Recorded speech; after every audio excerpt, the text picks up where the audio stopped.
All right, so we're broadcasting on our Facebook fan page, The African History Network, The African History Network, and our YouTube channel, Michael Imhotep, Imhotep.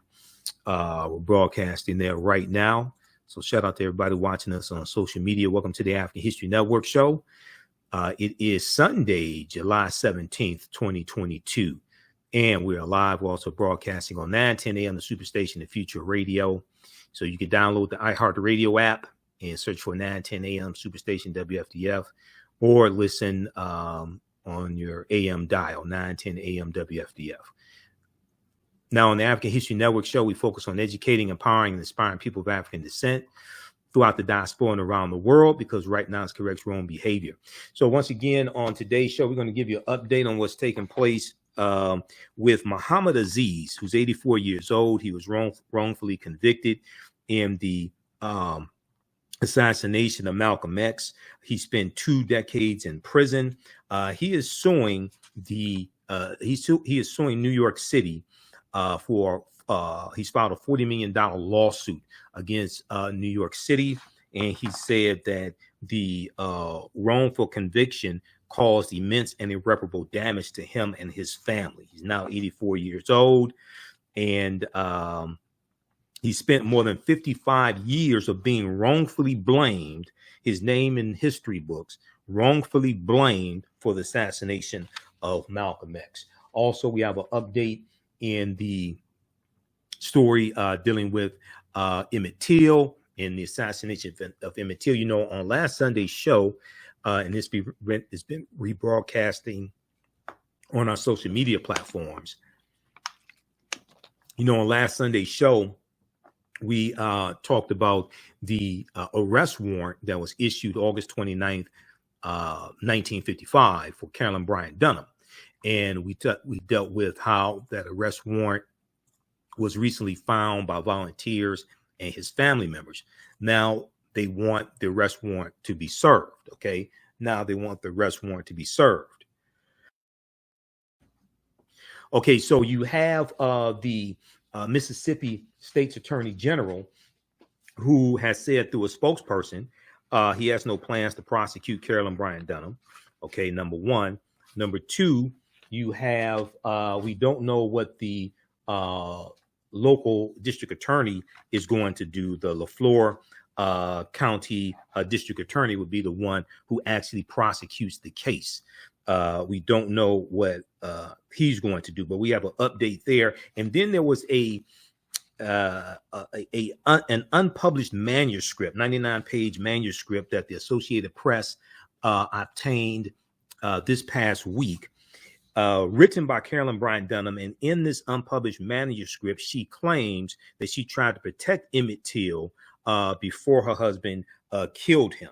Okay, we're going to talk about that as well. She claims that she did not identify Emmett Till when her husband brought him to her. In the unpublished memoir, Carolyn Bryant Donham claims that when her husband and brother-in-law brought Emmett Till to her to identify him as the one who made the advances toward her, she told him, quote, "He's not the one, that's not him," end quote. Now, his family, disputes all of this.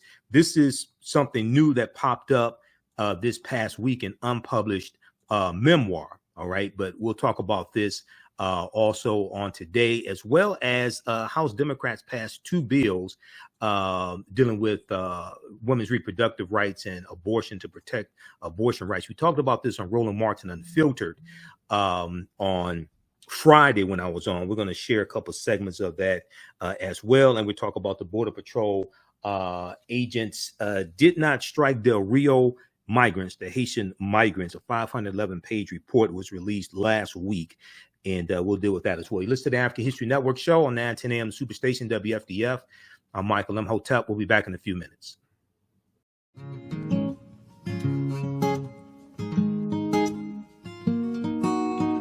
IDO Network International, in collaboration with STL Black Woman, DACA, and ACTA, present the Royal Pilgrimage to the Americas, August 24th through the 28th.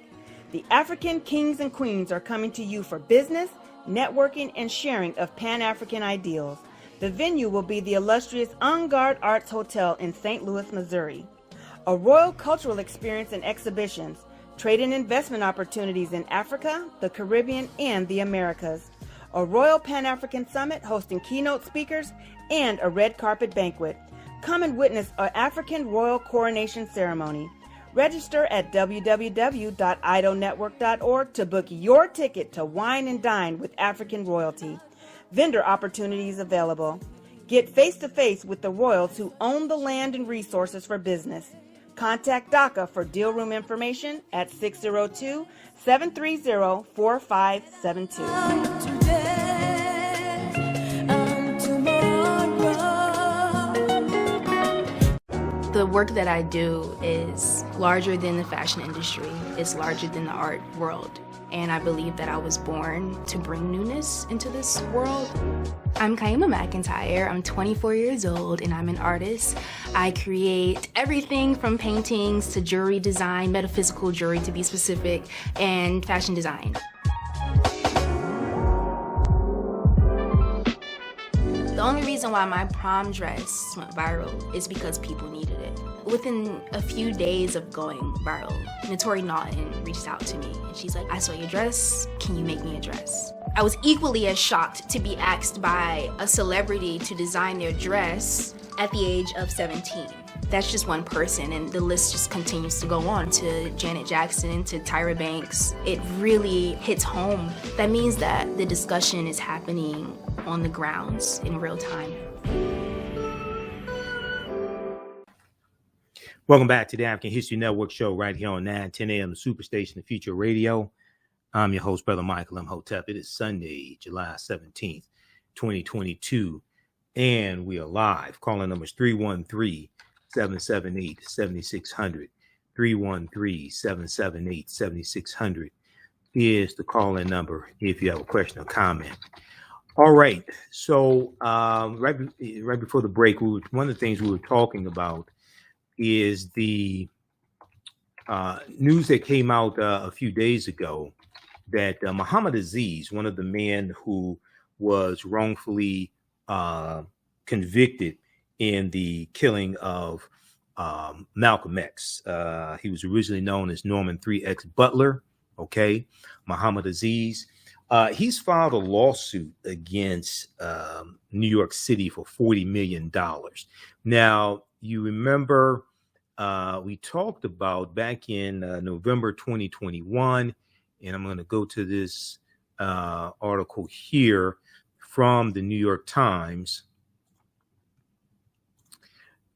Two men convicted of killing Malcolm X will be exonerated after decades. Two men convicted of killing Malcolm X will be exonerated after decades.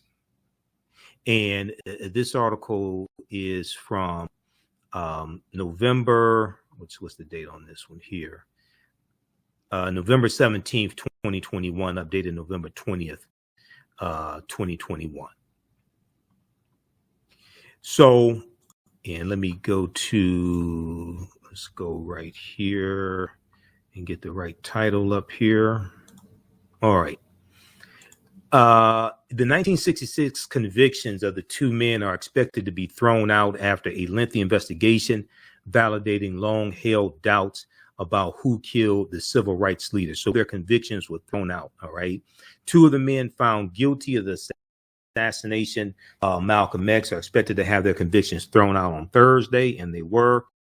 The Manhattan District Attorney and lawyers for the two men said that rewriting the official history of one of the most notorious murders of the civil rights era, one of the most notorious murders of the civil rights era.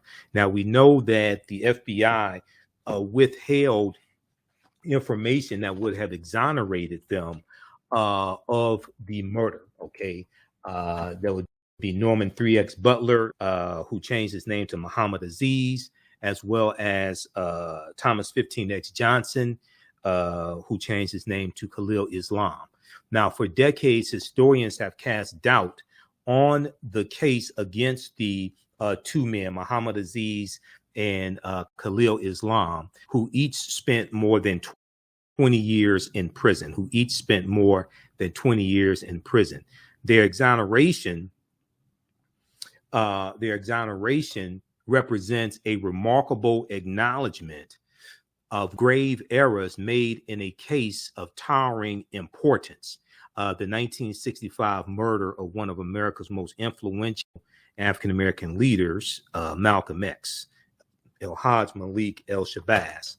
Now, it's long overdue, said Brian Stevenson, a civil rights lawyer and the founder of the Equal Justice Initiative. This is one of the most prominent figures of the 20th century who commanded enormous attention and respect, and yet our system failed.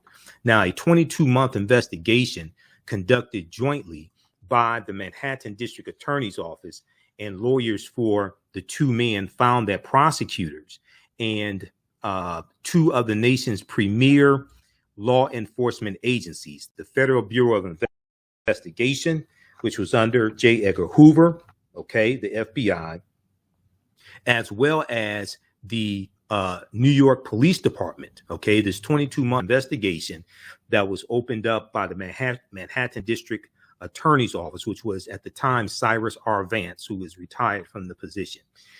This 22-month investigation found that the FBI and the New York Police Department had withheld key evidence that, had it been turned over, would have likely led to the men's acquittal. They withheld key evidence that, if it had been turned over, would have likely led to the two men's acquittals. Subsequently, they spent 2 decades in prison for a crime they did not commit. Now, the two men known at the time of the killing as Norman 3X Butler, who's now Muhammad Aziz, and Khalil Islam, who is Thomas 15X Johnson, and Khalil Islam has passed away. So a lawsuit was filed this past week on behalf of his estate for $40 million. It was filed in Brooklyn federal court on his behalf. He spent Khalil Islam, Thomas 15X Johnson, spent 22 years in prison and for a crime he did not commit.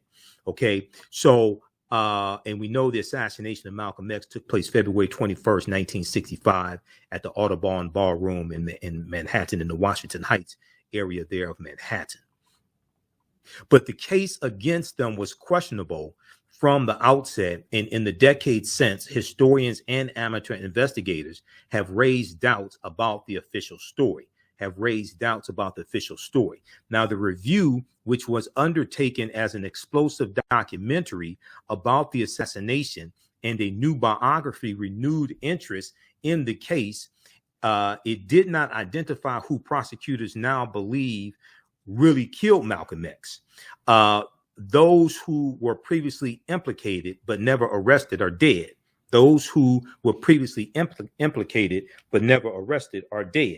Now, we know the documentary Who Killed Malcolm X really shed a lot of light on this as well, and evidence that was withheld, and that these two brothers who were convicted in the assassination of Malcolm X were innocent. Okay, nor did it uncover a police or government conspiracy to murder him. It also left unanswered about how and why the police and the federal government failed to prevent the assassination by at least one member of a New Jersey chapter of the Nation of Islam.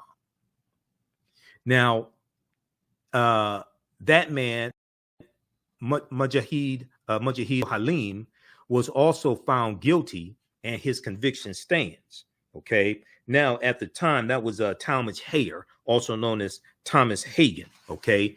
His conviction stands. Now, at the trial, he confessed to the murder of Malcolm X, but said, and he maintained that the other two men, Khalil Islam and Muhammad Aziz, he maintained that those two men were innocent. Now, at his home in Brooklyn on Thursday, back in November 2021, Mujahid Abdul Halim, Thomas Hagen, now 80 years old, offered a simple response to the news about his co-defendants. He said, "God bless you. They're exonerated," he said in a quiet voice. "God bless you. They are exonerated." Now, the acknowledgement by Cyrus R. Vance, who was the then Manhattan district attorney, who retired from that position. He's not the district attorney anymore, but in November 2021, he was the one who opened up. He was the Manhattan district attorney who opened up this new investigation. The acknowledgement by Cyrus R. Vance, the Manhattan district attorney at the time, who was among the nation's most prominent local prosecutors, recast one of the most painful moments in modern American history. One of the most painful moments in modern American history. And at a time when discrimination in the criminal justice system are once again the focus of a national protest movement, it reveals a bitter truth that two people convicted of killing Malcolm X, Black Muslim men hastily arrested and tried on shaky evidence, were themselves victims of the very discrimination and injustice that Malcolm X denounced in language that has echoed across decades. Now, in an interview with then Manhattan District Attorney Cyrus R. Vance, he apologized on behalf of law enforcement. Manhattan District Attorney Vance apologized on behalf of law enforcement, which he said had failed the families of the two men. Those failures, he said, could not be remedied, quote, but what we can do is acknowledge the error, the severity of the error. What we can do is acknowledge the error, the severity of the error, end quote. Now, Cyrus R. Vance's investigation conducted with the Innocence Project and the Office of David Shanis, Shanies, a civil rights lawyer, contended with serious obstacles. Many of those involved in the murder case, including witnesses, investigators, and trial lawyers, as well as other potential suspects, died long ago. Well, it reminds me of the Emmett Till case and his lynching, because basically all those witnesses died. Okay, Carolyn Bryant is still alive, but we're going to deal with that story next. Now, key documents were lost to time and physical evidence in the assassination of Malcolm X, such as murder weapons, and were no longer available to be tested. Now, Manhattan District Attorney at the time, Cyrus R. Vance, said, quote, "This points to the truth that law enforcement over history has often failed to live up to its responsibilities. These men did not get the justice they deserve." Okay, we'll continue this on the other side of the break. We're going to give you the update about the lawsuit that Muhmmad Aziz, who was known as Norman 3X Butler, filed this past week against New York City. You listen to the African History Network show right here on 910 AM, the Superstation, the Future Radio. I'm Michael Imhotep. We'll be back in a few minutes. The work that I do is larger than the fashion industry. It's larger than the art world. And I believe that I was born to bring newness into this world. I'm Mcintyre. I'm 24 years old and I'm an artist.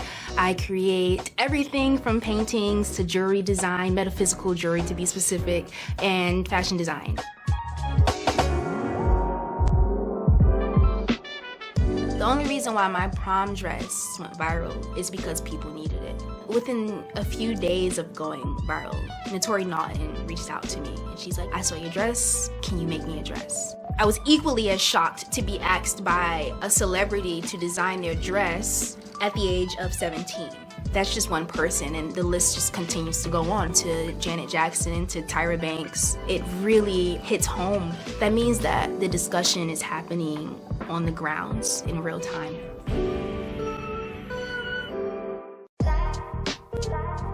STEM Forward, helping our community find their place in the emerging fields of science, technology, engineering, and mathematics.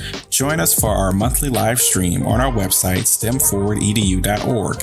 Watch, subscribe, share. Also join our mailing list to stay up to date with STEM resources and opportunities. STEM Forward, the future is now. Watch, subscribe, share. Welcome back to the African History Network show right here on 910 AM, the Superstation, the Future Radio. The calling number is 313-778-7600.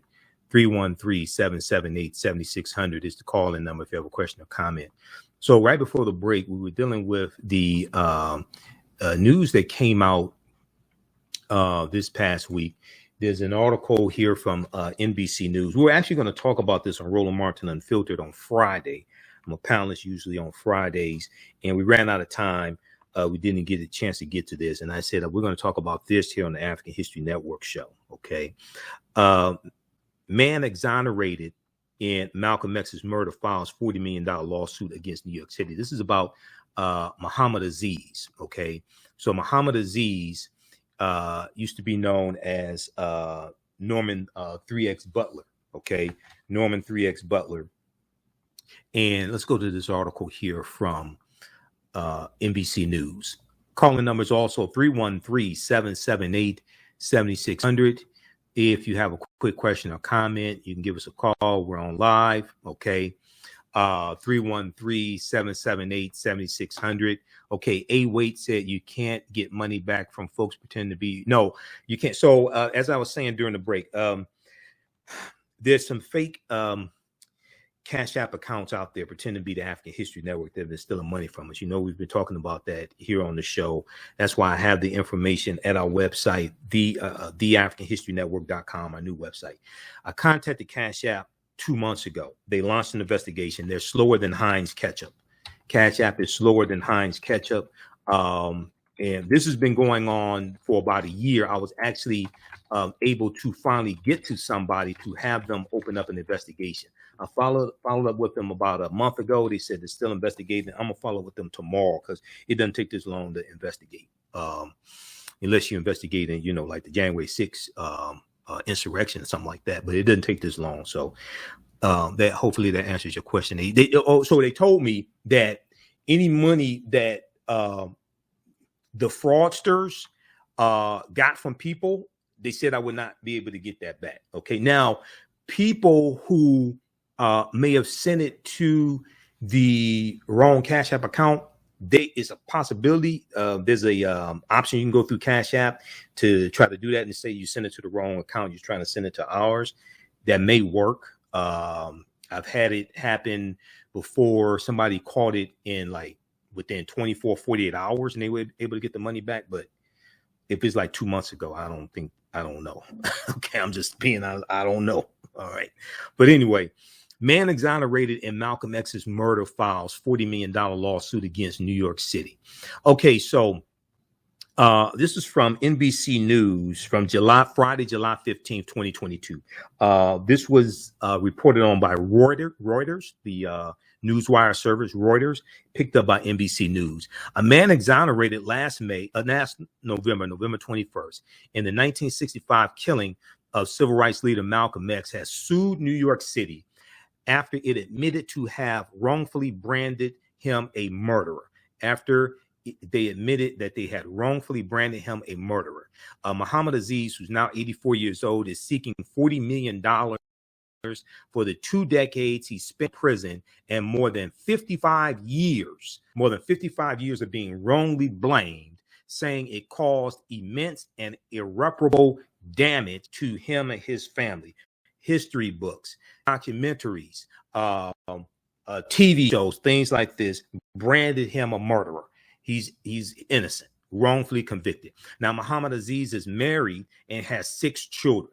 Okay, now a $40 million lawsuit was also filed in Brooklyn federal court by the estate of co-defendant Khalil Islam, who used to be known as Thomas 15X Johnson. Khalil Islam spent 22 years in prison for the assassination of Malcolm X and has also been exonerated. He has passed away, however.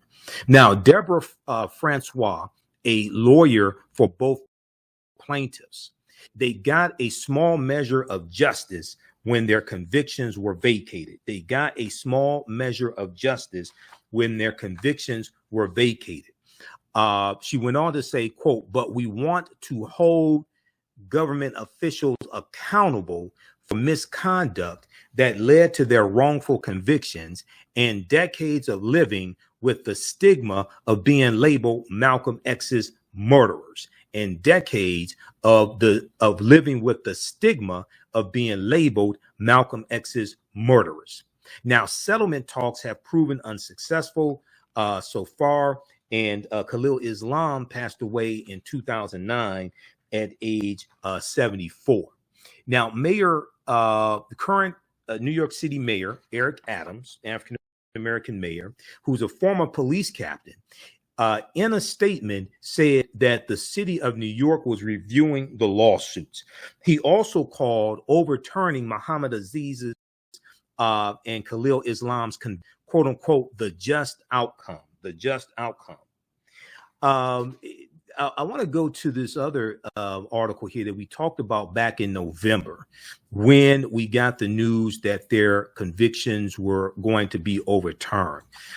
This article from Huffington Post, name of this piece here, Hoover, referring to J. Edgar Hoover, not the vacuum cleaner, J. Edgar Hoover. Hoover hid that some witnesses in Malcolm X assassination trial were FBI informants. Hoover hid that some witnesses in Malcolm X assassination trial were FBI informants. A Manhattan judge exonerated 2 men convicted of the killing of Malcolm X after decades of doubt about who was responsible for his 1965 death. So this was an article from the Associated Press picked up by the Huffington Post from November 18th, 2021. We talked about this back when their convictions were overturned, okay? If we look at this here, and hold on, let's get rid of this ad. Okay. All right, now, more than half a century after the assassination of Malcolm X, 2 of his convicted killers were exonerated Thursday after decades of doubt about who was responsible for the civil rights icon's death. Manhattan Judge Ellen Bibin, B-I-B-N, dismissed the convictions of Muhammad Aziz and the late Khalil Islam after prosecutors and the men's lawyers said a renewed investigation found new evidence that the men were not involved with the killing and determined that authorities withheld some of what they knew. Now, I want to go to this here. Okay. Muhammad Aziz and Islam, then known as Norman 3X Butler and Thomas 15X Johnson, and a third man were convicted of murdering Malcolm X in March of 1966. They were sentenced to life in prison. Now, it goes and talks about the recent investigation found information in FBI files about witnesses who could not identify Khalil Islam and implicated other suspects, Manhattan District Attorney Cyrus R. Vance Jr. told the court. So this is what they found out in the investigation that Manhattan District Attorney Cyrus R. Vance opened up. This is why your local prosecutors are so important. This is one of the reasons why local prosecutors are so important. That 22-month investigation found information in FBI files about witnesses who could not identify Khalil Islam and implicated other suspects. Now, the files showed that the late FBI Director J. Edgar Hoover ordered agents to tell witnesses not to reveal that they were FBI informants when talking with police and prosecutors, Manhattan District Attorney Cyrus R. Vance said. I apologize. J. Edgar Hoover's probably turned over in his grave also that this is being exposed and these men were exonerated. Okay. I apologize for what were serious, unacceptable violations of law and public trust. Cyrus R. Vance said there is one ultimate conclusion. Mr. Aziz and Mr. Islam were wrongfully convicted of this crime.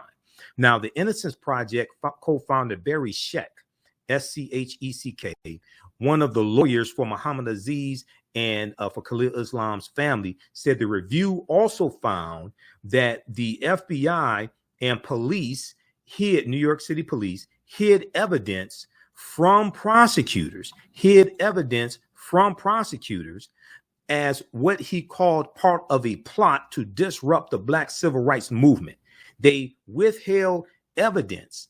The FBI and the New York City Police Department hid evidence from prosecutors in what Barry Scheck of the Innocence Project called A Plot to Disrupt the Black Civil Rights Movement. This was part of COINTELPRO, the counterintelligence program. Okay. So to this day, you still have people who have a disdain and have negative feelings towards the Nation of Islam because of this infiltration and manipulation by the FBI and the New York City Police Department in the assassination of Malcolm X, and then fingering these two brothers who were totally innocent.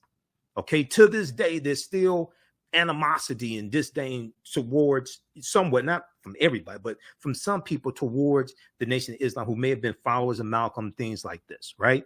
Now, also, I think it's important to note that February 24th, 1966, Dr. Martin Luther King Jr. goes to the Honorable Elijah Muhammad's house for a meeting. Okay, and a lot of people may not know about this. Nation of Islam has information at their website. I deal with this in my lectures dealing with Dr. King as well. Okay, it's almost 1 day to the almost to the date of Malcolm's assassination. Okay, and the Nation of Information here, okay, at their website, noi.org, and they have an article dealing with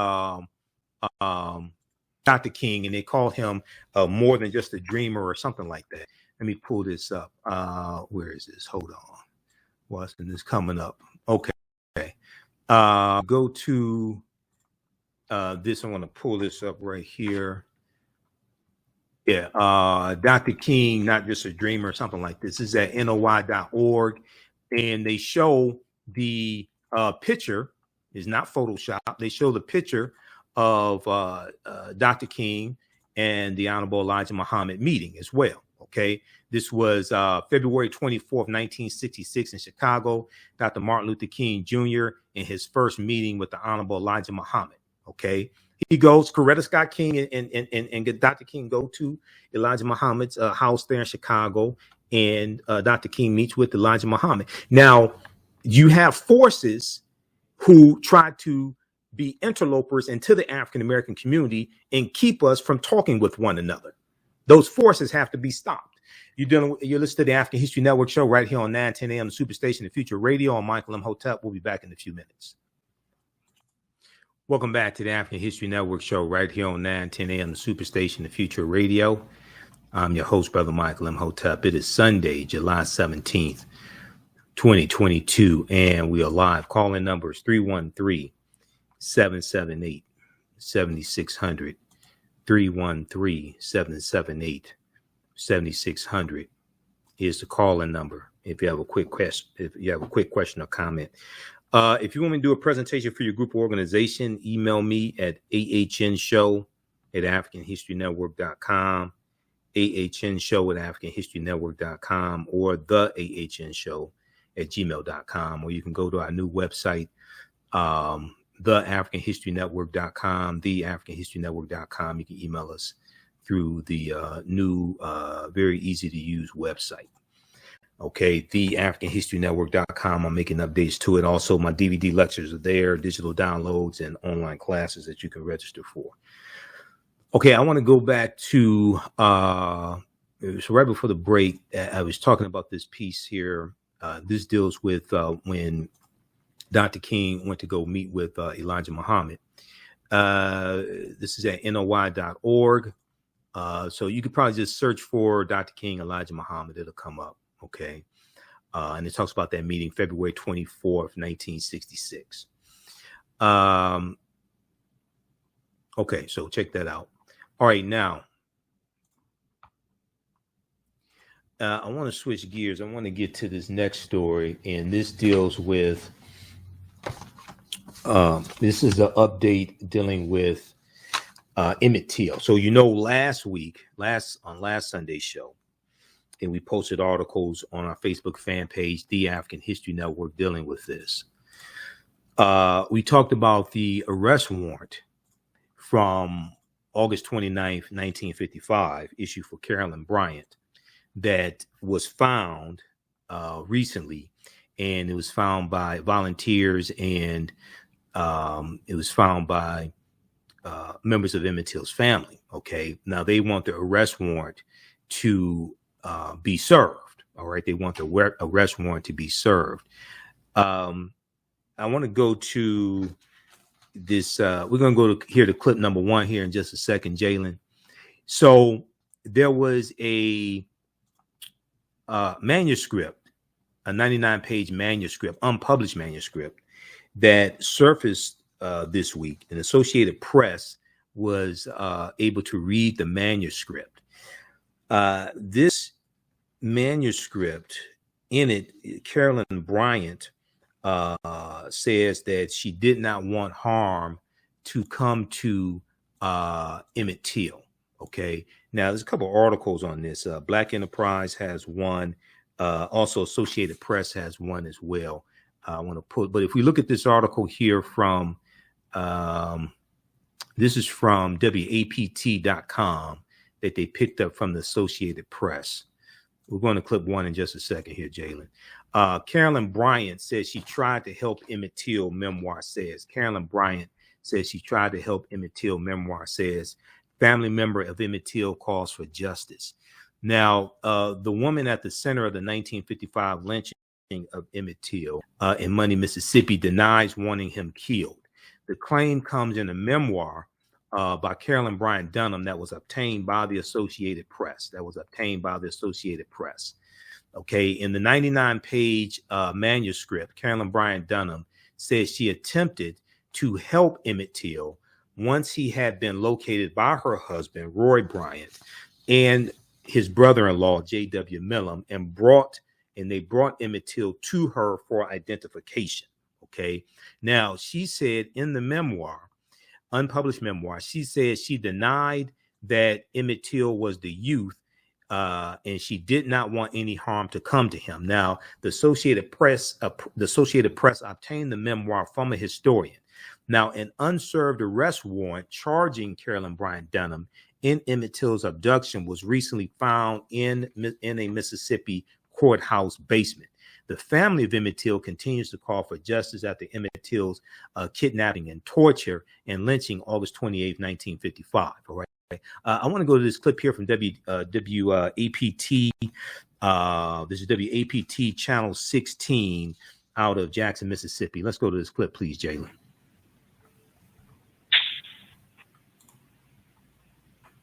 A 99-page memoir recently obtained by the Associated Press, written by Carolyn Bryant Donham. The memoir, titled "I Am More Than a Wolf Whistle," claiming that in Money, Mississippi, back in 1955, when her husband and brother-in-law brought Till before her, she was trying to protect him by telling them he was not Till. The two men went after Till for allegedly whistling at Donham. In that manuscript, I think further just proved that she was involved.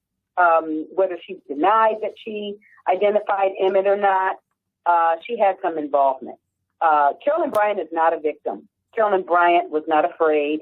Emmett was afraid. Deborah Watts is the cousin of Emmett Till, also serving as the co-founder and executive director of the Emmett Till Legacy Foundation. She says the family remains consistent in seeking justice. She's culpable, and she's an accessory to what happened to Emmett. And it's unfortunate that no one has held her accountable for her role. And we want that to happen. And just last month, an unserved warrant for Donham was found in the Leflore County Courthouse in Greenwood, Mississippi, charging her with Till's kidnapping. Watts tells me the hope is to still hear from her beyond the pages of the memoir. We deserve to actually hear her voice and not just read a book. Or she has a story to tell. She has some admissions that she needs to say that in front of a judge. She needs to have that warrant served for her arrest and go through the appropriate process that anyone that has not been held accountable for their act in the kidnapping and lynching of Emmett Till. And in the meantime, the family says that they're anxiously waiting to hear from both Leflore County Sheriff Ricky Banks and the DA of the 4th Circuit Court District, Dwayne Richardson, on issuing that arrest warrant. Live in the studio, Okay, so that was from WAPT News, Channel 16 out of Jackson, Mississippi. Okay, now I want to go to this article here from the Associated Press from July 14th, 2022. Okay, and we're coming up here on the break, so we'll get to this on the other side of the break. Listen to the African History Network show right here on 910 AM Superstation Future Radio. Share this broadcast on social media platforms. Give us a thumbs up, give us a heart, give us a like. You can also give us a call, 313-778-7600. 313-778-7600 is the call-in number if you have a question or comment. Listen to the African History Network show. I'm Michael Imhotep. We'll be back in a few minutes.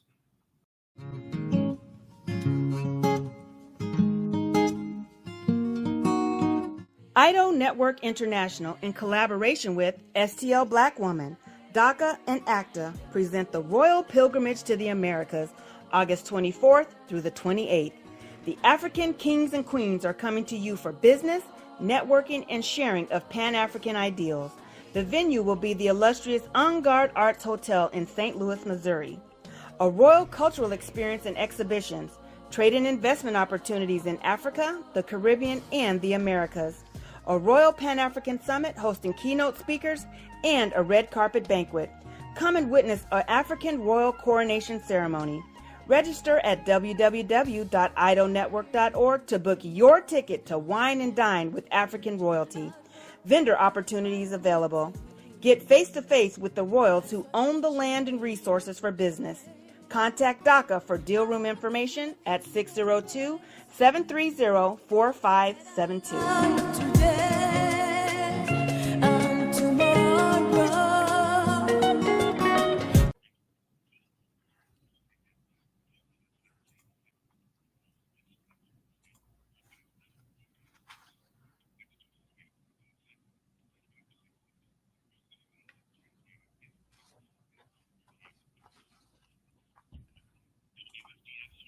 Detroit, 910 AM Superstation, a division of Adele Media. We got the top. Stand by.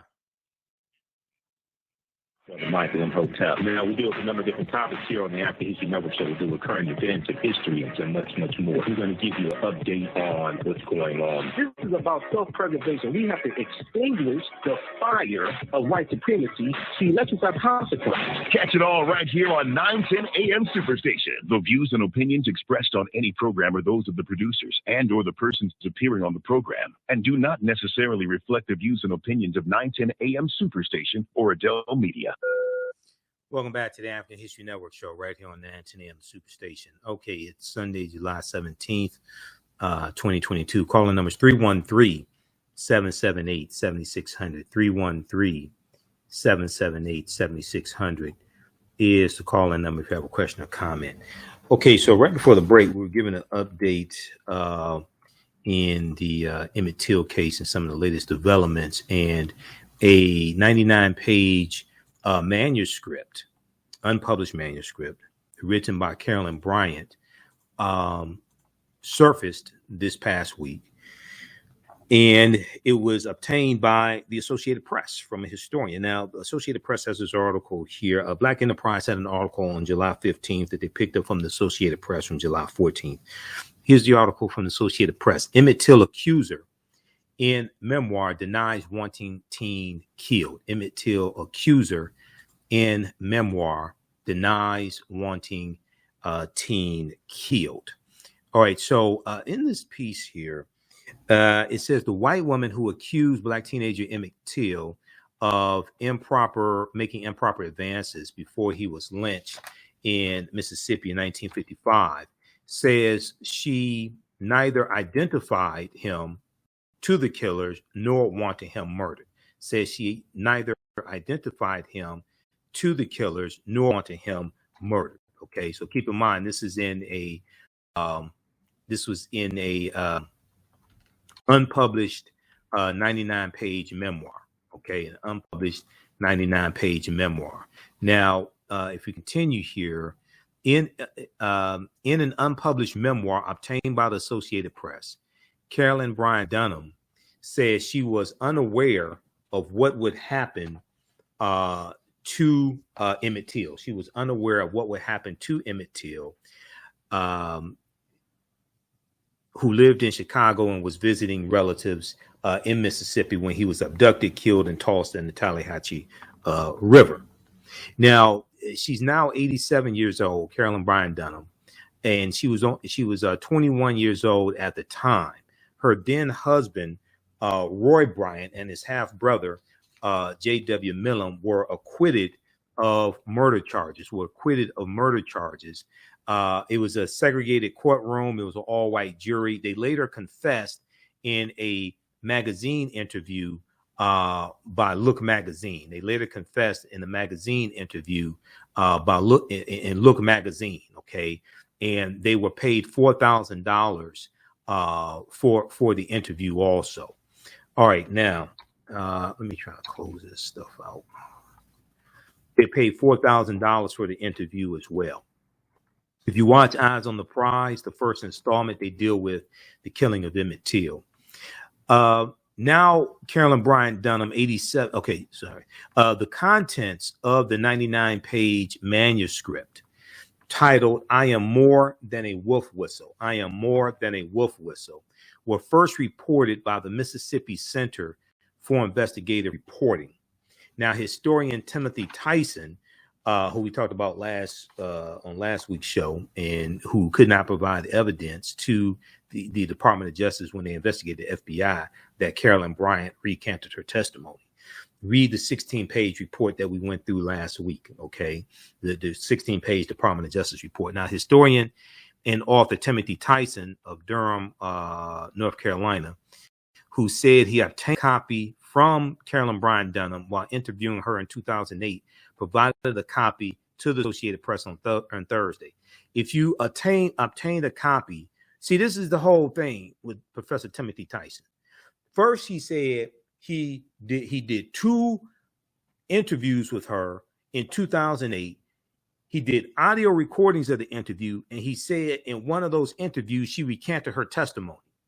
But he waited until 2017, about a month before his book came out, The Blood of Emmett Till, before he said something about it. Because of that information, that's what caused the Department of Justice to open up a new investigation that they closed in December of 2021. They kept running into dead ends. They can't find evidence to use in court to prosecute Carolyn Bryant Donham beyond a reasonable doubt and get a conviction. We broke all this stuff down last week. Now he says this past week. Now, see, this is some BS right here.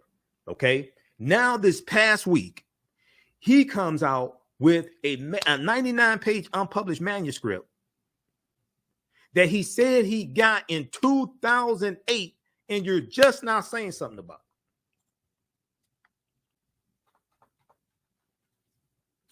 it. Okay. All right. Yeah, that's what you want to do. Okay. Historian and author Timothy Tyson, who said he obtained a copy from Carolyn Bryant Donham while interviewing her in 2008, provided a copy to the Associated Press on Thursday. What the hell did you wait for? Why did you wait so long to say something about this?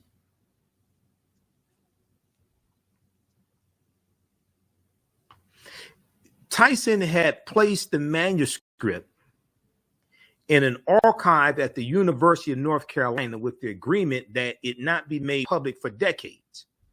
Though he said he gave it to the FBI during an investigation the agency concluded last year. He said he decided to make it public now following the recent discovery of an arrest warrant on kidnapping charges that was issued for Carolyn Bryant Donham in 1955 but never served. Maybe if you had said something back in 2008, when I think maybe there was still some witnesses alive in 2008, he brought to justice.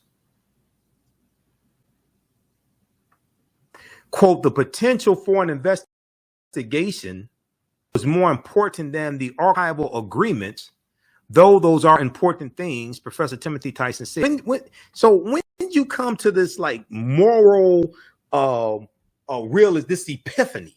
When did you come to this epiphany? Did it have anything to do with like the resurfacing of the fact that, I don't know, the case was closed and you can provide evidence that you claim that you had, that she recanted her testimony? Did it have anything to do with the show I did last Sunday? I'm just wondering. I don't know. Well, I went through the 16-page Department of Justice report again. And the Department of Justice, the FBI said, you gave us one recording, and this recording did not contain a recantation of her testimony. And then the Department of Justice in their report, they said that he kept giving different explanations about what happened to the second recording, and he kept giving different explanations about whether she ever recanted her testimony in the first place. Now, all of a sudden, you come out, you produce a 99-page unpublished manuscript that she gave you back in 2008.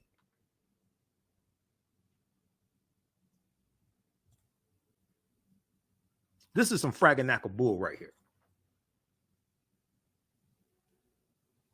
Tyson's, so he said the potential for an investigation was more important than the archival agreements, though those are important things. He said, but this is probably the last chance for an indictment in this case.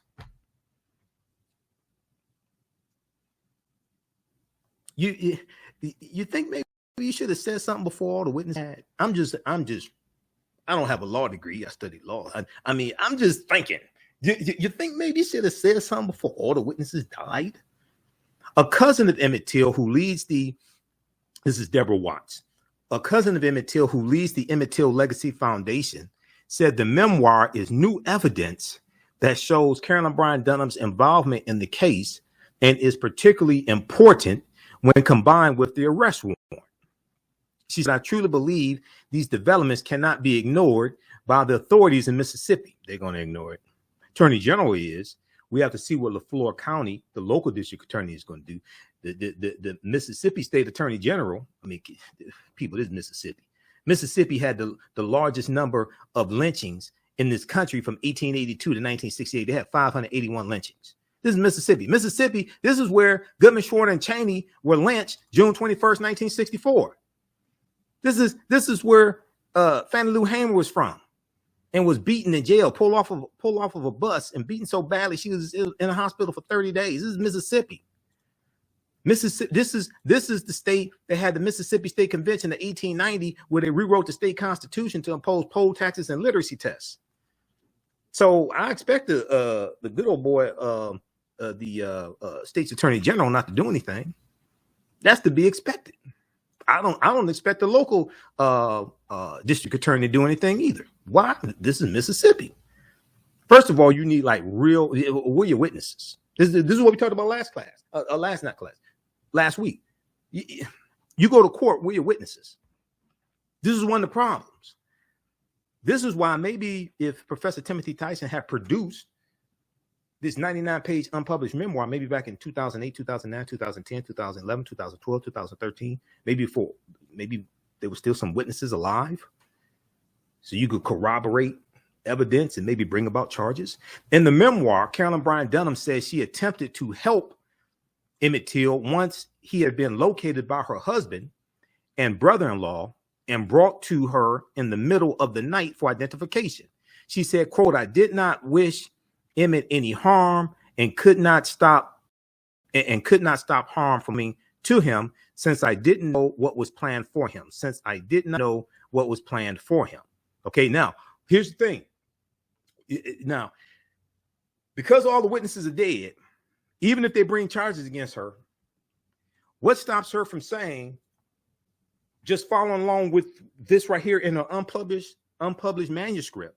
I don't know the year that this manuscript was written, but this was obtained in 2008 by Professor Timothy Tyson.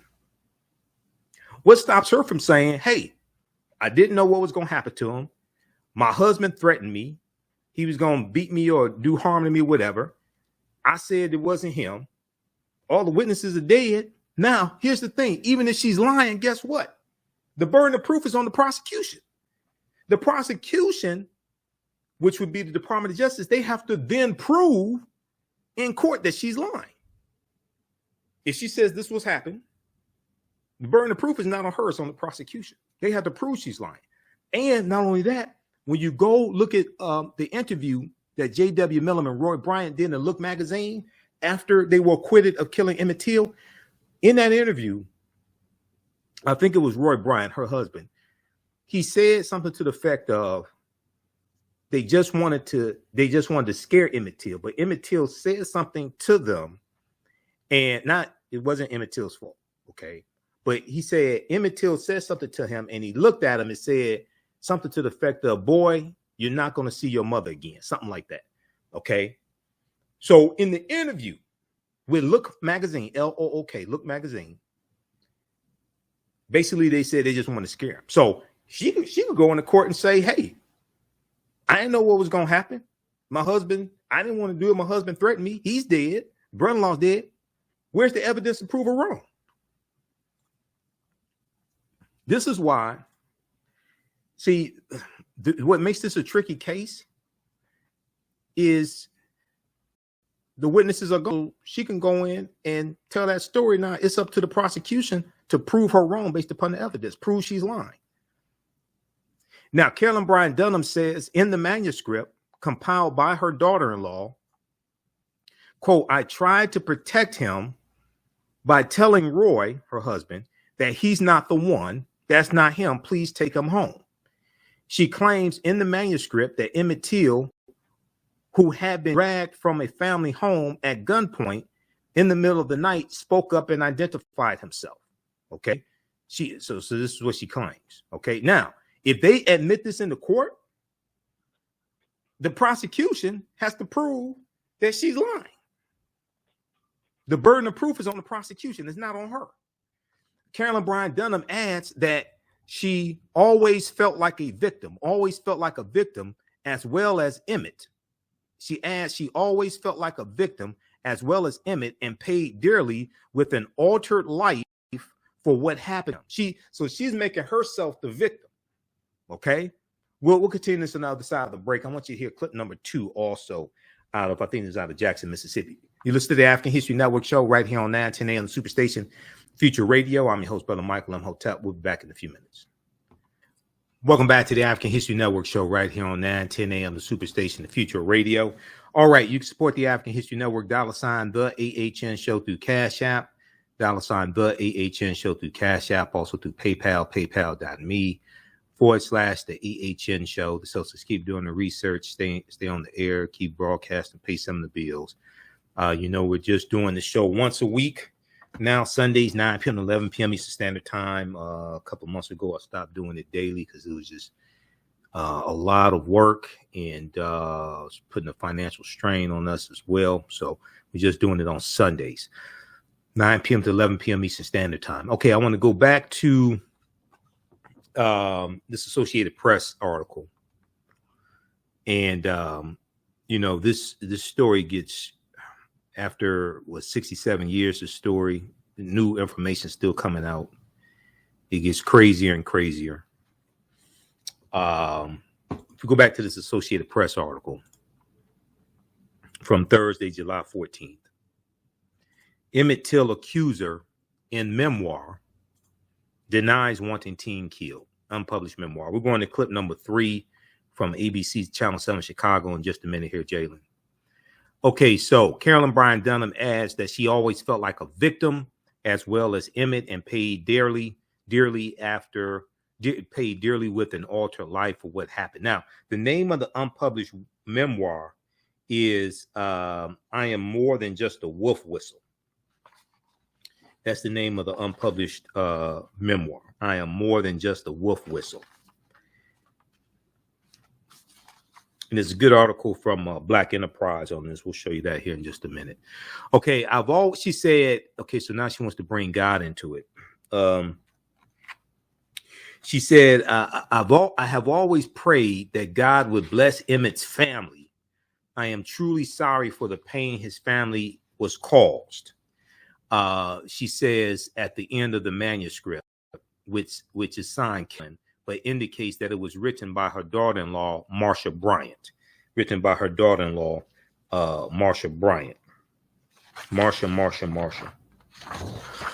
The memoir is remarkable not only because it is the most extensive account of this episode ever recorded by Carolyn Bryant Donham, but also because it contains contradictions, that raise questions about her truthfulness through the years, said Dale Killinger, a retired FBI agent who investigated the case more than 15 years ago. So that would be the 2004 FBI investigation, okay, the 2004 FBI investigation. Okay, now, for instance, Carolyn Bryant Donham claims in the memoir to have yelled for help after being confronted by Emmett Till inside the family grocery store in Money, Mississippi. Yet no one ever reported hearing her screams, retired FBI agent Killinger said, okay, Dale Killinger. Yet no one ever reported hearing her screams. Also, Carolyn Bryant Donham never previously mentioned that she and Roy Bryant, her husband, chatted about abduction. In the manuscript, she says they did. Okay, now here's the thing. The manuscript is not testimony, meaning that the manuscript was not done under oath. So she can lie in the manuscript, okay? She can lie in the manuscript. The problem is she lies under oath in an FBI investigation. She can say whatever she wants to say in the manuscript. Now, if they bring the manuscript in the court, then, and she testified, and if they prosecute her and they bring the manuscript in the court, she's testifying under oath. So if she testifies under oath truthfully and contradicts the manuscript, okay, now you have to prove that she's lying. So the manuscript, so some people may call the manuscript a confession, but it's not under oath.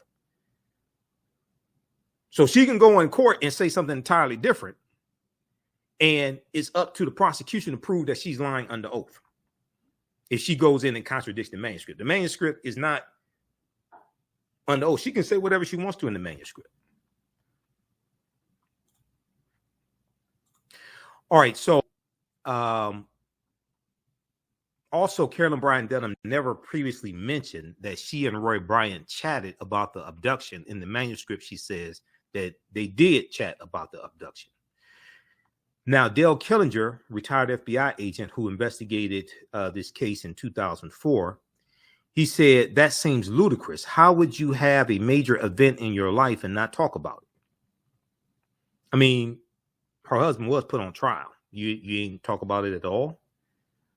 Now, the Justice Department closed its most recent investigation into the case in December of 2021, and Mississippi authorities have not given any indication that they plan to pursue the kidnapping warrant. Mississippi authorities have not given any indication that they plan to pursue the kidnapping warrants or other charges against Carolyn Bryant Donham. Once again, it's Mississippi.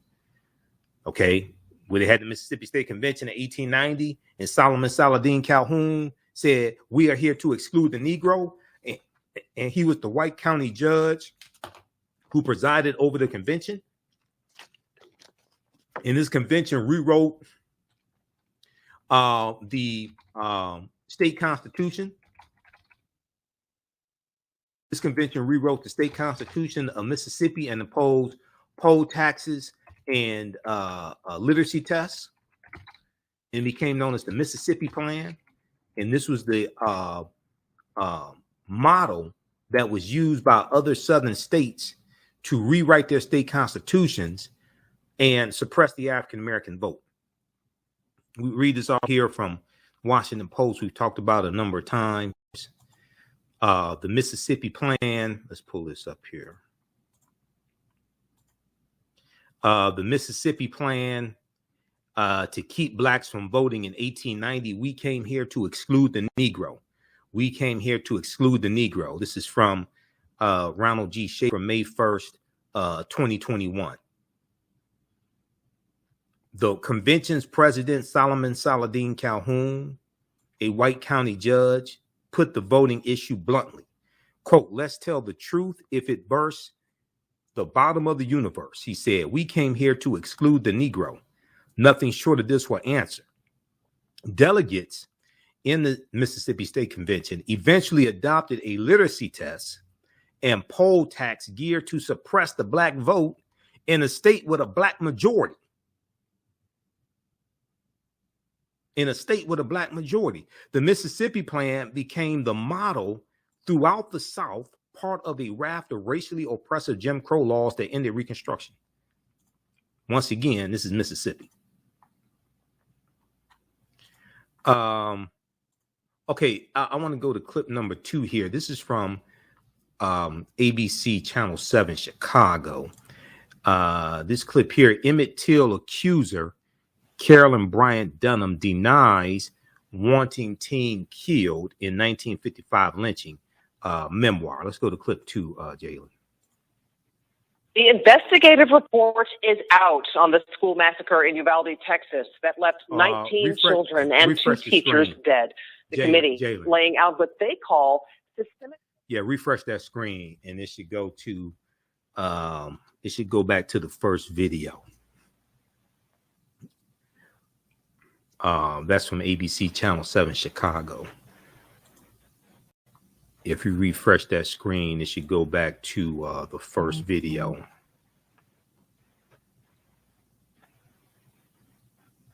Should go back to the first video. Okay, just let me know when you have it queued up. I'm going to pull up this article here from ABC Channel 7 Chicago also. You may just have to refresh the screen a couple of times or something like that. The woman whose accusation led to the death of Emmett Till wrote that she actually tried to protect the teen. In an unpublished memoir obtained by the Associated Press, Carolyn Bryant Donham said that she did not identify Till to the people who killed him. The Black Chicago teen was landed in Mississippi in 1955. Donham accused him of making improper advances. Historians are disputing Donham's claim that Till identified himself to his killers. 2 big white men with guns came and dragged him out of his aunt and great uncle's house at 2:00 in the morning in the Mississippi Delta in 1955. I do not believe for 1 minute that he identified himself. Donham's then husband and half-brother were acquitted of murder charges, but they later confessed in a magazine interview. Okay, so that person you heard talking about, I don't believe for 1 minute that he confessed. That was historian Timothy Tyson, who released this past week the unpublished manuscript that he's had since 2008, and he released it this past week. Okay. All right. Coming up here on the break. When we come back from the break, we'll continue this story some more. I'm going to go back to the article from the Associated Press, and then I want to get to this other story here. And this deals with we'll get to the squeezing that story dealing with the Border Patrol and the Haitians and the new report that came out, 511-page report. And then also we're going to get to the information, the segment from Roland Martin, The Filtered. Okay. You listen to the African History Network show. I'm Michael Imhotep. We'll be back in a few minutes. Welcome back to the African History Network show right here on 910 AM Superstation, the Future Radio. Okay. I want to switch gears here. I want to go to this story that we ran out of time to discuss on last Sunday's show. And this deals with a follow-up to the Border Patrol disaster there in Del Rio, Texas, in September of 2021. Okay. And we saw the images of the Haitian migrants trying to come into the country. There was so we were going to talk about this last Sunday, we ran out of time, and we were going to actually talk about it last Friday, Friday before last, with Roland Martin Unfiltered. We ran out of time for this story. I actually brought this story up to Roland's producer, and they said we want to cover it, but we ran out of time. Border Patrol agents did not strike Del Rio migrants, report fines. Border Patrol agents did not strike Del Rio migrants, report fines. Now, this is from July 8th, 2022. July 8th, 2022. Okay. The person who took all these images that people are circulating around, okay, is Paul Ratje, Paulratje. As I said before, as we reported on this show before, he was actually there. He was on the Mexican side of the border, taking pictures and filming. And he said he did not see any of the agents strike the Haitians with their long reins. They didn't have whips. They had long reins. The report breaks all this stuff down. Yes, they were mistreated, but they were not whipped or strapped with the long reins. And this is what I said before here on this show, citing other information. The Border Patrol agents on horseback who confronted Haitian families last September 2021, along the riverbanks in Del Rio, Texas, did not strike migrants with their reins, but used unnecessary force. But they did use unnecessary force and lacked proper guidance from supervisors, according to a long anticipated internal report released on Friday. So this was Friday, July 8th. And I said, when this happened, I said on this show and on Roland Martin Unfiltered, I said you need I said you're going to need a extensive investigation into actually what happened, to determine what happened, what policies need to be changed, how do you keep this from happening again? Now, widely circulated images of the incident along the Rio Grande showed U.S. agents swinging reins and screaming obscenities while briefly trying to block families bringing food to a sprawling, chaotic camp where 15,000 migrants arrived requesting entry to the United States. Now, photos and video of the confrontation brought angry condemnation from President Joe Biden and Democrats, who said agents had whipped the migrants, likening the scene to the brutal imagery of American slavery. President Joe Biden said the migrants had been strapped and punishment would be meted out following a swift inquiry. Now, when this report came out, Biden then had to backtrack and admit the migrants were not strapped or whipped by the agents. New York Post had an article about that. I'm telling you right now, Fox News and conservative media is having a field day with this. This was what I was warning about back in September, because I'm like, wait a second, hold on. Because I'm going through looking at all the information. I'm like, hold on, we have to make sure that we're not stating things we don't have evidence to prove. Okay.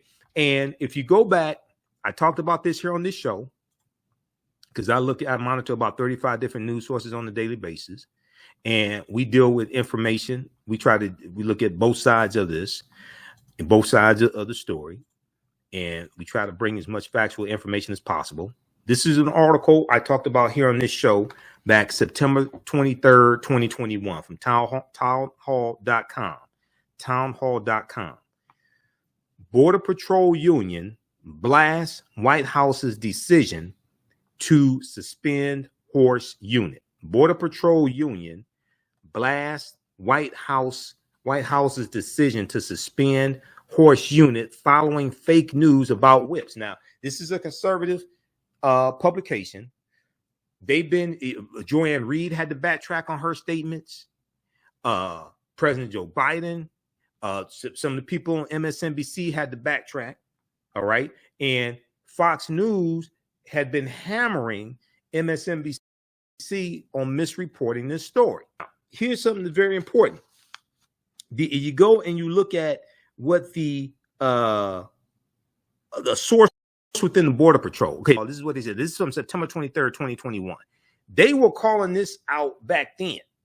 Now the 511-page report corroborates what conservative media was saying back then. And I hate Fox News, but even a broken clock is right twice a day.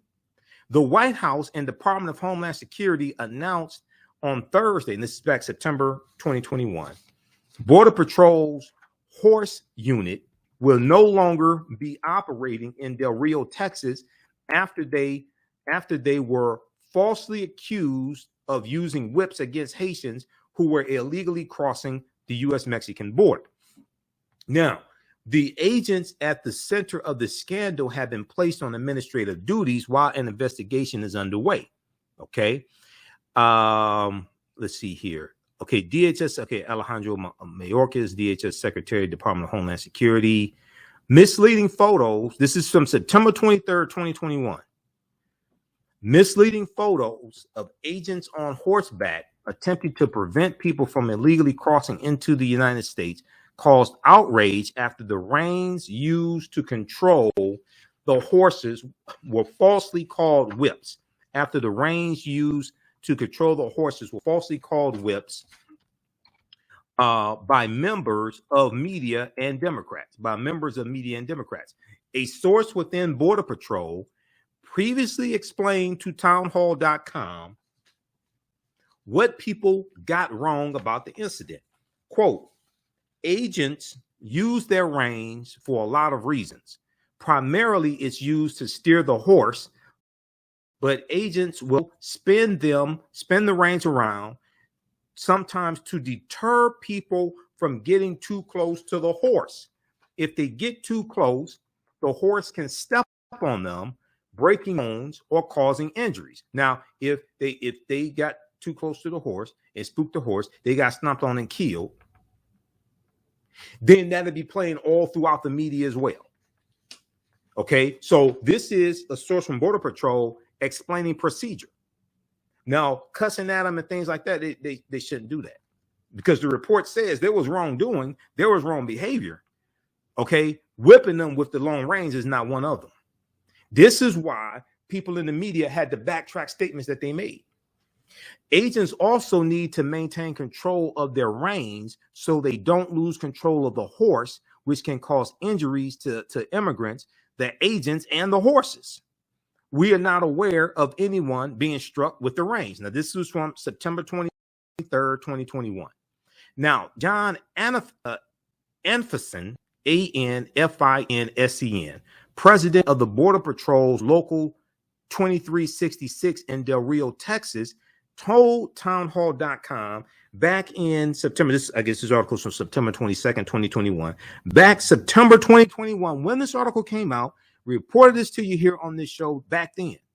He told townhall.com it is detrimental for border security to suspend the whole unit, the horseback unit, even if it's just for a short amount of time.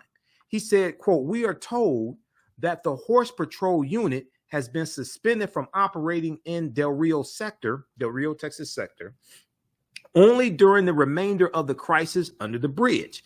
The Horse Patrol unit is an effective means of apprehending immigrants who illegally cross our borders every day, along with searching for those who are sick or injured and stranded in the bush, because a lot of the areas they go into is not conducive for vehicles to go into. So the people who were saying, oh, they should stop using the horses, things like this, they ain't tell them what to do to go and rescue people who are stranded in the bush. See, so there's a lot of people saying, oh, they need to stop doing that, but they ain't tell them what to do because they didn't even investigate, like, to find out the procedures and why they do these things, why they use horsebacks, why they're on horseback. Quote, suspending them all for even a brief amount of time takes away one of the few remaining units that have been in the field making arrests and rescues on a regular basis. When the rest of our agents are indoors processing, because they got to process the people who are coming through seeking international political asylum. Okay, they don't just let them all and just say go where you want to go. No, they have to be processed. That takes manpower and woman power. When the rest of our agents are indoors processing, unable to make arrests and rescues of their own, we should be using all the resources we have to patrol the border. Okay, read the rest of this here, because we dealt with this back September 2020, September 23rd, 2021, when this article came out. Let's see, what is this? September 23rd, 2021. We dealt with this on this show. Okay, we don't just deal with this popular stuff floating around. We dig deep to try to get you the accurate information. Okay, so read this article here from townhall.com, because very few people talked about the Border Patrol, what the Border Patrol Union was saying. Okay, Border Patrol Union blasts White House's decision to suspend horse unit following fake news about whips. Okay, so then you go and we go back to this article here from the Washington Post. We're coming up on a break here. You go back to the article from the Washington Post. It talks about the 511-page report. After nearly 9 months, the Office of Professional Responsibility at U.S. Customs and Border Protection, which functions as the agency's internal affairs division, determined in a 511-page report, I encourage you to read it, that no migrants were struck or denied their legal right to seek asylum, because they were allowed to seek asylum. Eventually, they were allowed to seek political asylum. Now, 90% of the people who seek political asylum are denied it, but you still have a right to seek political asylum. Okay, in the United States. But the report found that agents used unnecessary force in their decision to assist Texas state troopers attempted to block the migrants was in conflict with the Border Patrol's objectives. The internal report found failures at multiple levels of the agency, a lack of appropriate policies and training, and unprofessional and dangerous behavior by several individual agents, Customs and Border Patrol said in the statement. We'll continue this on the other side of break. Listen to the African History Network show. I'm Michael Imhotep. We'll be back in a few minutes. Stand by.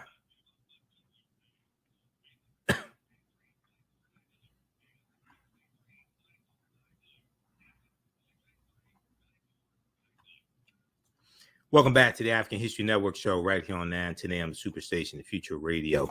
Okay, so read this article also. We talked about this when it came out back in September as well, September 2021. This is from this is from KTSM Channel 9 in El Paso, Texas. Photographer behind controversy. Let me pull this up here just a second. Photographer behind controversial photos speaks exclusively to KTSM. That was Paul Ratjay, and he said, as I stated before, he said that he was on the Mexican side of the border. He was the one who took the pictures that everybody circulated around and shot video. Okay, and he said that I never seen them whip anyone. Paul Ratjay said. He said he was swinging it, but it can be misconstrued when you're looking at the picture. Okay. He said that he didn't see any of the Border Patrol agents hitting the Haitians with the long reins. Read this full article here. We talked about this here on this show back when this came out. This is from September 23rd, 2021. All right, we got to switch gears. Oh, also, something else that very few people talked about, but we talked about here on this show as well. The Haitian migrants are suing the U.S. government. This is the New York Times. This article is from December 20th, 2021. When this news came out, we talked about this here on this show. Very few people talked about this. Haitian migrants file lawsuit protesting treatment by Border Patrol. Images of Border Patrol agents corralling Black migrants prompted criticism of the Biden administration's response to the influx of thousands in Del Rio, Texas. Okay, the U.S. government gets sued every day. Okay, they file a lawsuit just like people coming through the southern border, Mexicans and people from other countries, Guatemala, things like this, under the Trump administration. When you had the images at the southern border, they filed a lawsuit under the Trump administration as well. Okay, and they got settlements of up to $125,000. U.S. government gets sued every day. Okay, so read this article also. We got to switch gears here. We're going to clip number 4, Jalen, the second clip from Roland Martin Unfiltered. Okay, we're going to clip number 4. So I was on Roland Martin Unfiltered on Friday, and we dealt with the House of Representatives passed 2 bills dealing with abortion, protecting abortion rights. Okay, I want to go to this clip right here. We're going to start that at the 24:17 mark. Okay, let's go to this clip, please, Jalen. The House has voted to restore abortion access nationwide. The Democrats' first major response to the Supreme Court's landmark decision overturning the constitutional right to an abortion, Roe v. Wade. But the House bill approved Friday has little chance of becoming law with necessary support lacking in the 50-50 Senate, unless Senators Kristen Sinema and Joe Manchin of Arizona choose to end the filibuster. But the vote marks the beginning of a new era in the abortion debate as lawmakers, governors, and state legislatures grapple with the impact of the Supreme Court decision. There was a news conference before the vote where several members of Congress, including House Speaker Nancy Pelosi, spoke about the importance of continuing this right for reproductive rights for women. Action to defend women's reproductive freedom.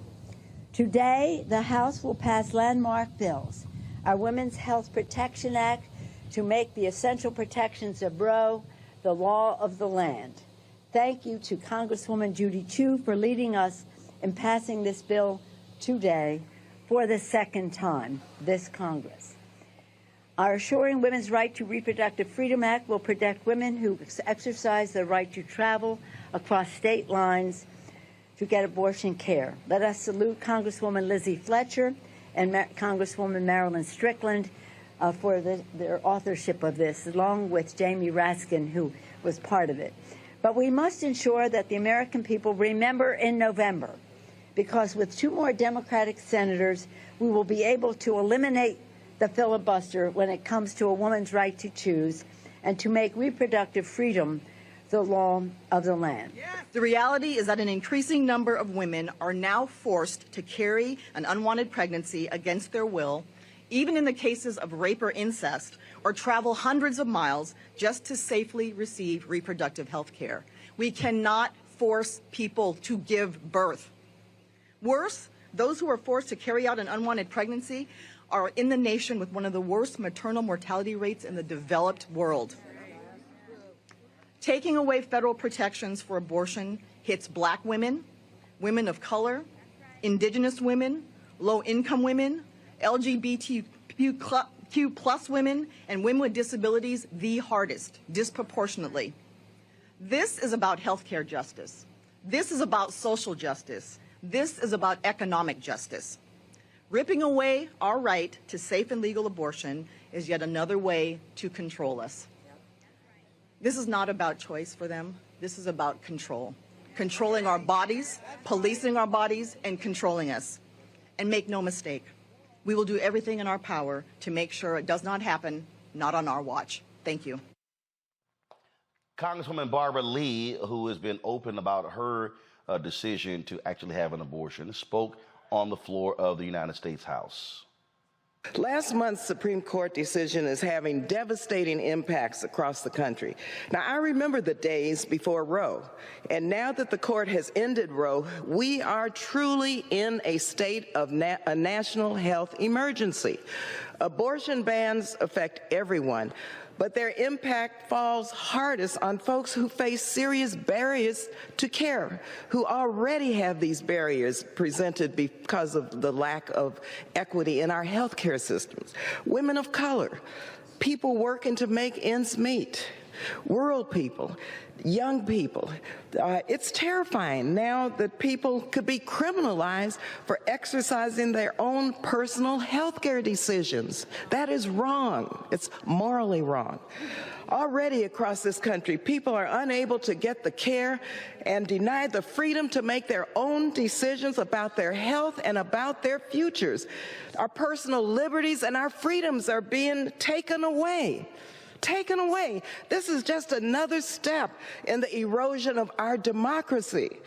It's never been more critical than now that we pass legislation to protect the right to access abortion and ensure that abortions and comprehensive reproductive health care are accessible and available for all. Thank you, and I yield. Again, that was Congresswoman Barbara Lee. There's been a discussion, debate all week, actually in Congress about this very issue. There have been various hearings taking place. There have been various discussions on Capitol Hill. Some of them have really been laughable when you listen to some of the discussions that have taken place.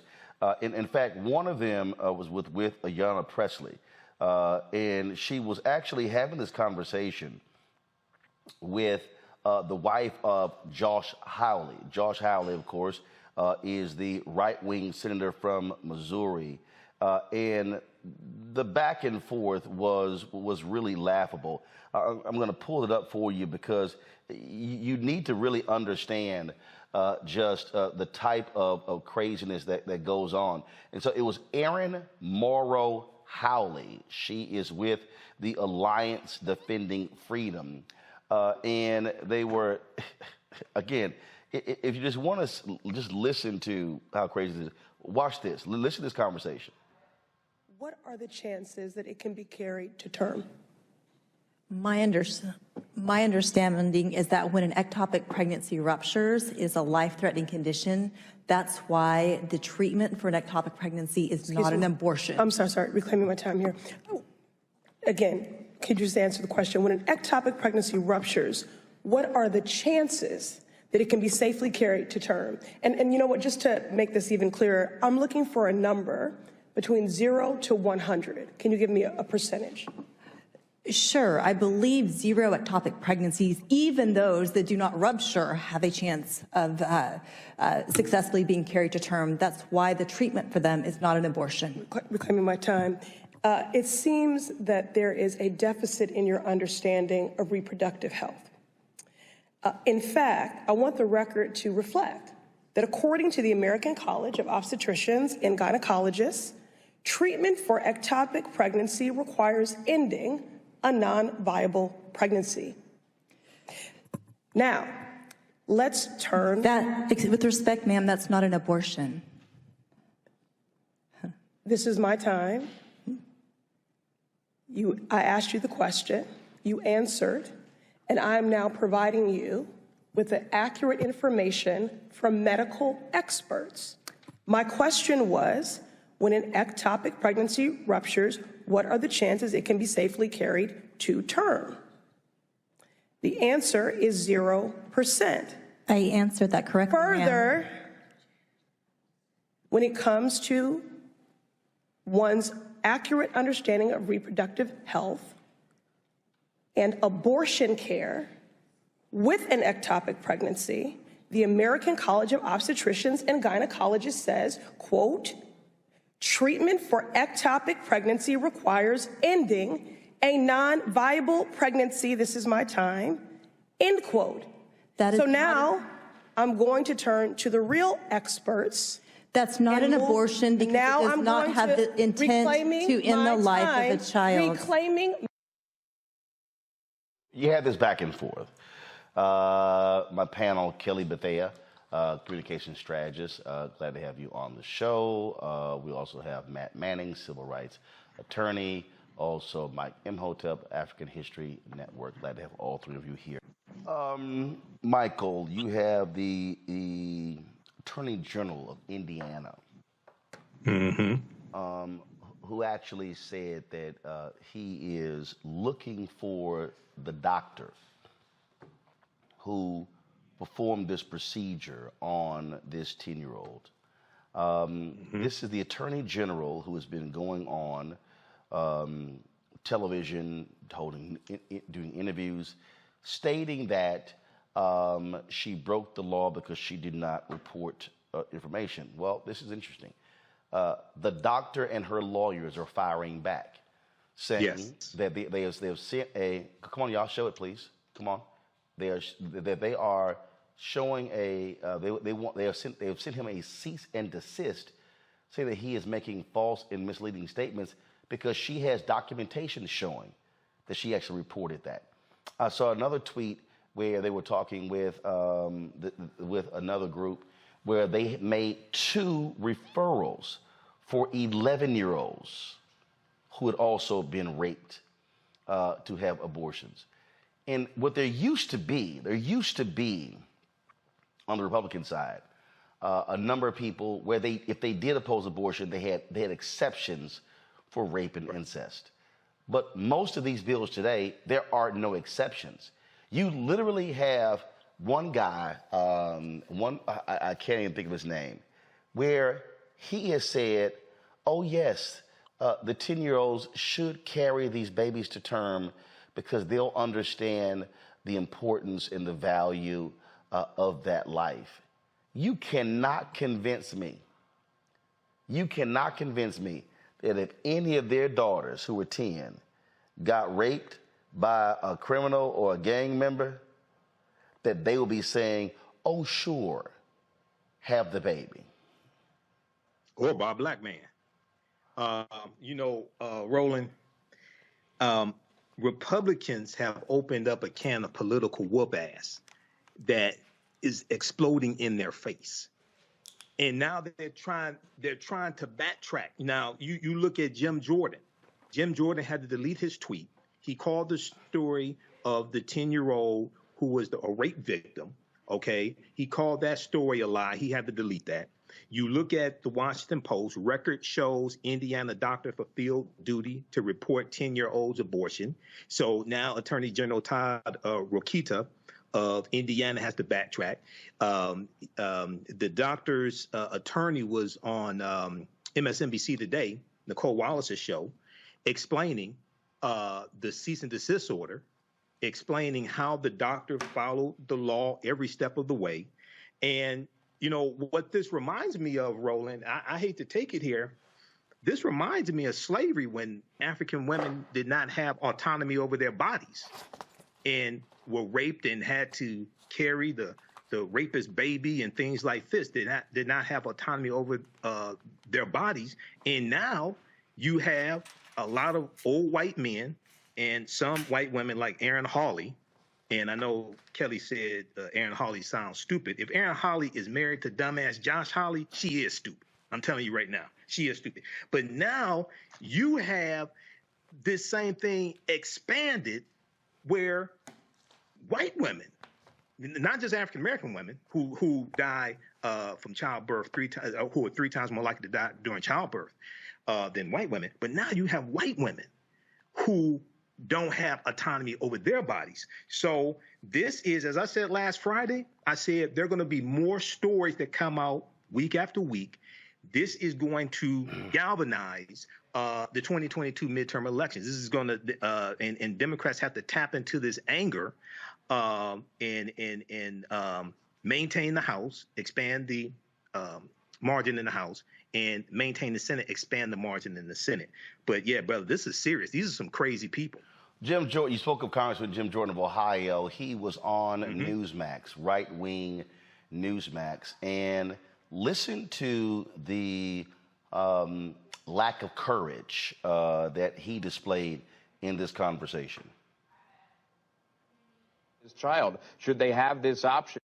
Should they be forced to carry out this child? Should they have this option? In the state of Ohio, sir, where do you fall on that? Well, this is a question. This is straight on the Supreme Court's decision. This is a question that the legislatures in the respective states will answer. I'm as pro-life as you can be. We want to protect the unborn children's life. But in this situation, you're talking about a 10-year-old. But that is a question for legislatures in the respective states. That's exactly what the Dobbs decision said, and that's where the people's representatives should make that decision in our state legislatures. Well, I appreciate the time, Congress. Should they be forced to carry out this child? Should they have this option? So you got an opinion on everything else, but now you don't want to answer this question, Kelly. And my thing is, he should have had that kind of response for everything up until this decision, because it's none of his business what a person capable of pregnancy does with their body. It is no one's business except that person and the doctor treating that person. So for me, it's, again, I'm trying to sound thoughtful and coherent, but I'm really just angry right now at the fact that, like Michael said, this is a semblance of slavery. And for the first time in, I don't know, history, white women know what slavery feels like right now. And there's still, many of them are oblivious to it and are ascribing to the doctrine of, carte blanche, no abortion across the board. It's just it makes no sense. And it's not supposed to make sense. And what's even worse is those who have the money and the means and the resources will never be without access to abortion. So this is really just focused on those who don't have the resources. That's mainly Black people, other marginalized communities, LGBT plus communities. And it's not fair. It's not right. And it's more than about your right to, reproductive rights. This is about your right to privacy, which is really one of the fundamental principles of the Constitution. Like, that is one of the main reasons we have this thing called a country. And I say that loosely right now because I don't know where we're going with it. So again, like, everybody who is on this pro-life, and I use that term loosely too, they just sound stupid because there's no rational reason for this outside of the fact that you need to be in control of something outside of yourself. AM Superstation WFDF. You can watch that in its entirety. Go to Roland Martin on Facebook and YouTube. That is from Friday, July 15th, 2022. Be sure to, if you want me to do a presentation for your group or organization, email me at AHNshow@AfricanHistoryNetwork.com, AHNshow@AfricanHistoryNetwork.com, or you can call us 313-462-0003, 313-462-0003. Be sure to visit our new website, TheAfricanHistoryNetwork.com, TheAfricanHistoryNetwork.com. Some of you heard me call in the Reverend Al Sharpton show a couple of days ago or so, and blew him away with my information. So he says he wants me to do a segment on his show once a week. So his producer took my information, so you may hear me on his show once a week also. So look out for that as well. Right now, it's correct. Wrong behavior is not over till we win. Wakanda forever. And we'll talk to you next time. Peace. The work that I do is larger than the fashion industry. It's larger than the art world. And I believe that I was born to bring newness into this world. I'm Mcintyre. I'm 24 years old and I'm an artist. I create everything from paintings to jewelry design, metaphysical jewelry to be specific, and fashion design. The only reason why my prom dress went viral is because people needed it. Within a few days of going viral, Notori Naughton reached out to me and she's like, I saw your dress, can you make me a dress? I was equally as shocked to be asked by a celebrity to design their dress at the age of 17. That's just one person, and the list just continues to go on, to Janet Jackson, to Tyra Banks. It really hits home. That means that the discussion is happening on the grounds in real time.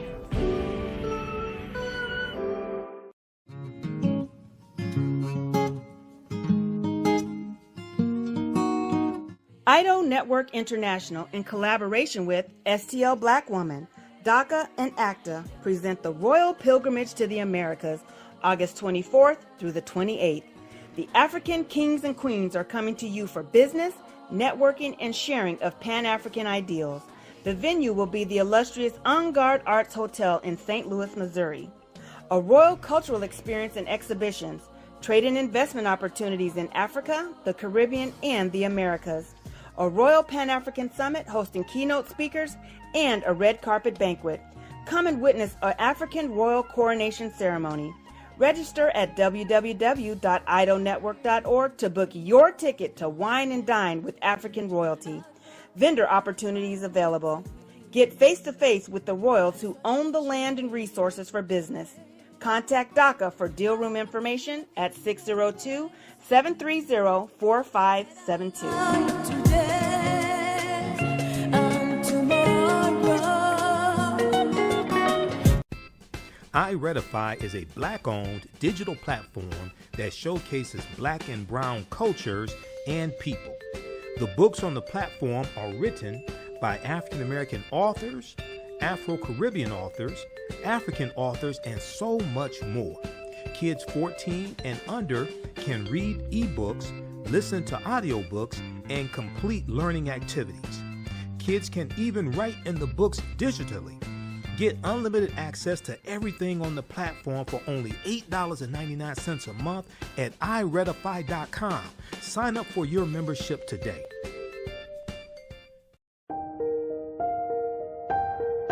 What does self-care mean to you? To us, it's an opportunity to reconnect with nature. A chance to create something remarkable.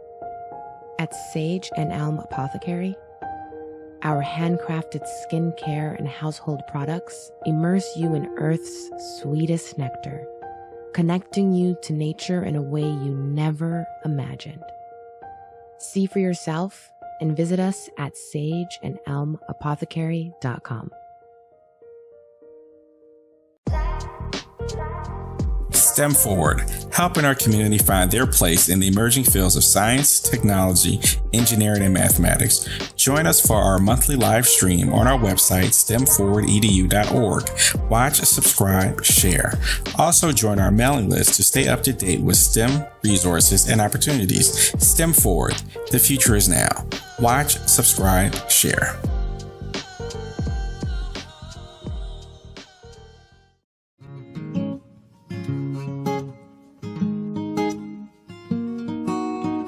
IDO Network International, in collaboration with STL Black Woman, DACA, and ACTA, present the Royal Pilgrimage to the Americas, August 24th through the 28th. The African kings and queens are coming to you for business, networking, and sharing of Pan-African ideals. The venue will be the illustrious En Garde Arts Hotel in St. Louis, Missouri. A royal cultural experience and exhibitions, trade and investment opportunities in Africa, the Caribbean, and the Americas. A Royal Pan-African Summit hosting keynote speakers, and a red carpet banquet. Come and witness an African royal coronation ceremony. Register at www.idonetwork.org to book your ticket to wine and dine with African royalty. Vendor opportunities available. Get face-to-face with the royals who own the land and resources for business. Contact DACA for deal room information at 602-730-4572.